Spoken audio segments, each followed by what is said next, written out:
Hello दोस्तों, स्वागत करते हैं उसके बीच में आपके अपने चैनल स्टडी मेरा पर। दोस्तों बात करेंगे 69,000 शिक्षक भर्ती के ईडब्ल्यू 10% आरक्षण को लेकर ऑर्डर जारी हो चुका है। मैंने आपको जानकारी दे दी, विस्तृत जानकारी।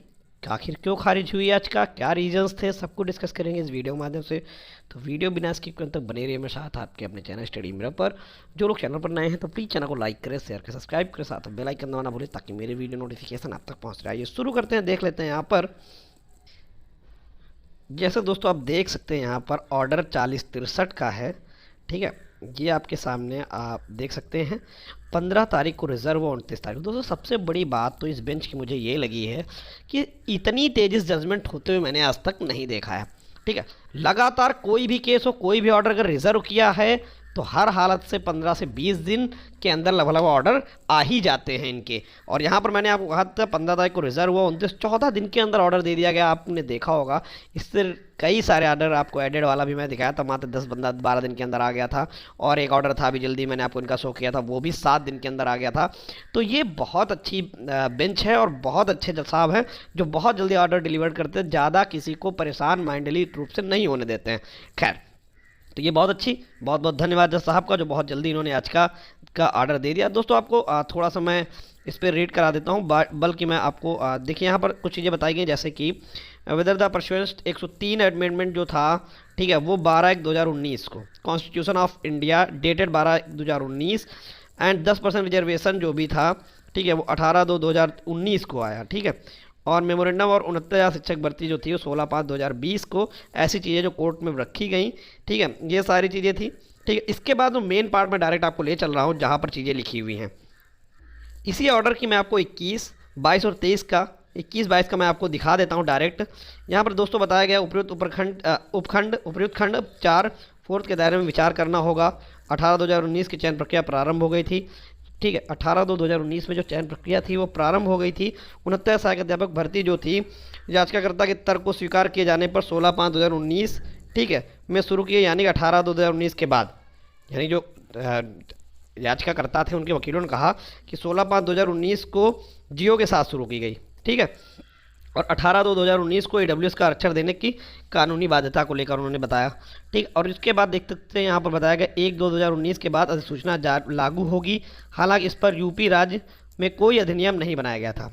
1/2/2019 के बाद जारी सूचना पर लागू होगी और इस पर कोई अधिनियम नहीं बना था। उपरोक्त व्यवस्था से एक कार्यालय ज्ञापन द्वारा प्रदान की गई थी। बाद में इसे यूपी अधिनियम के माध्यम से मान्य किया गया, 2020 के अधिनियम। ठीक है, उसके बाद आप देख सकते हैं जो अंतिम एक पेज है, जो 22 के बाद वाली लाइन्स हैं, उनको भी हम आपको डिटेल में समझा दे रहे हैं। आप यहाँ पर देख सकते हैं, यहाँ तक जैसा कि ऊपर बताया गया कि यूपी 2020 का अधिनियम संख्या 10 31/8/2020, अच्छे से डेट को सुनिएगा, 31/8/2020 को विशिष्ट बचत खंड के साथ अधिनियमित किया गया था कि इस अधिनियम के प्रावधान उन मामलों पर लागू नहीं होंगे जो अधिनियम के शुरू होने से पहले शुरू किए गए थे। दोस्तों इस लाइन को अच्छे से पढ़िएगा। यहाँ पर बताया गया कि 31/8/2020 को ये अधिनियम आया।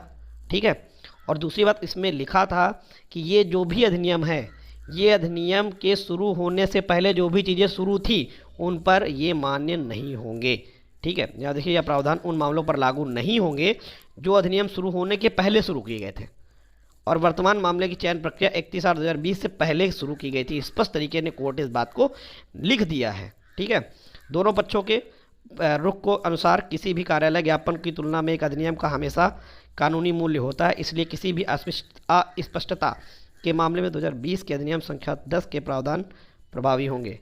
धारा 7 उत्तर प्रदेश 2020 के अधिनियम संख्या 10 के प्रावधान में दिनांक 18/2/2019 को उक्त योजनाएं एवं OM के तहत जारी किया जाएगा। अधिनियम लागू होने के बाद ही कानून पवित्रता प्रदान की गई थी, इसलिए पहले नहीं। और जब से सहायक अध्यापक शिक्षक भर्ती 69,000 पदों की चयन प्रक्रिया शुरू हुई है, 31/8/2020 से पहले यूपी राज्य उक्त भर्ती प्रक्रिया में ईडब्ल्यूएस आरक्षण प्रदान करने के लिए कानूनी रूप से बाध्य नहीं था। ठीक है, स्पष्ट तरीके से कोर्ट ने लिख दिया है कि ये 69 जो भर्ती थी 31/8/2020 के पहले, ठीक है, उक्त भर्ती प्रक्रिया में ईडब्ल्यूएस आरक्षण प्रदान करने के लिए कानूनी रूप से बाध्य नहीं था। दिनांक 18/2/2019 के अनुसार यदि के आधार पर ईडब्ल्यूएस को कोई आरक्षण प्रदान किया गया था तो अधिनियम मान्य नहीं हो गया। अधिनियम मान्य हो गया है यूपी अधिनियम के पहले 2020 का एक्ट नंबर 10, लेकिन ऐसा नहीं हो सका। यह मानना सही होगा कि उक्त के आधार पर राज्य यूपी शुरू होने से पहले भी सभी चयन प्रक्रियाएं ईडब्ल्यूएस को आरक्षण प्रदान करने के लिए बाध्य था।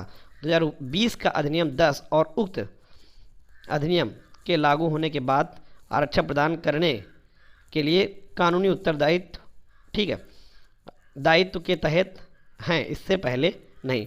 उपरोक्त परिस्थितियों में यह न्यायालय इस विवाद में प्रवेश नहीं कर रहा है और एटीआरई परीक्षा सहायक अध्यापक भर्ती प्रक्रिया का प्रारंभिक बिंदु है या नहीं, जैसा कि उपरोक्त चर्चा के मद्देनजर इसकी आवश्यकता नहीं है। साथ ही उपरोक्त चर्चा के मद्देनजर अन्य याचिकाकर्ताओं से के तर्क का कोई कानूनी आधार नहीं है और उद्धृत निर्णय तथ्यों के साथ साथ कानून का आधार भी भिन्न है। उपरोक्त चर्चा का नतीजा यह है कि मांगी गई राहत नहीं दी जा सकती, तदनुसार सभी रिट याचिकाएं खारिज की जाती हैं। ये दोस्तों कोर्ट के ऑर्डर की लाइंस हैं हिंदी ट्रांसलेट में, जो कोर्ट में लास्ट की 5 लाइनों में 20 से लेकर 23 के बीच में कहा है, उनका ये 26 तक जो भी कहा है, ये सारी चीज़ें आपके सामने हैं। तो अब आपको पता चल गया होगा कि ईडब्ल्यूएस की याचिका कोर्ट ने क्यों खारिज की थी। धन्यवाद।